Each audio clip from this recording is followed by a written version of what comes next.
Forests cover about 31% of the Earth's surface. Yet they are disappearing at an alarming rate. Today, we'll explore the root causes of deforestation, its widespread effects on health and the environment, and what we can do to stop it.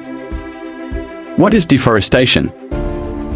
Deforestation is the large-scale removal of trees from forested land, often to make way for agriculture, urban development, or mining. What's driving deforestation? The number one cause is agriculture.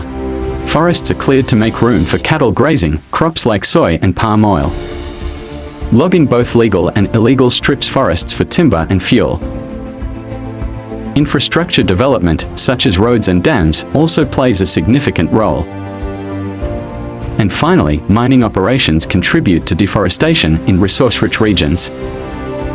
The impacts of deforestation are far-reaching and devastating. First, it contributes to climate change. Trees absorb carbon dioxide, and without them, greenhouse gases build up in our atmosphere. Second, it leads to loss of biodiversity. Thousands of species lose their habitats every year. Third, it disrupts water cycles, increasing the risk of floods, droughts, and soil erosion. When forests are destroyed, humans come into closer contact with wildlife, increasing the risk of zoonotic diseases.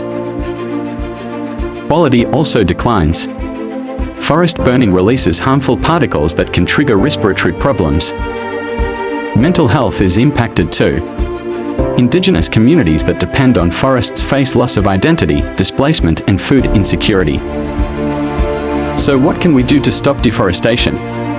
Reforestation and afforestation, planting trees where forests once stood, can help restore balance.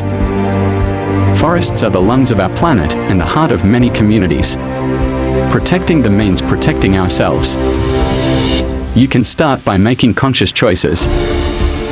Plant a tree, support eco-friendly brands, and share this video to raise awareness. Earth is our shared home. Let's take care of it together.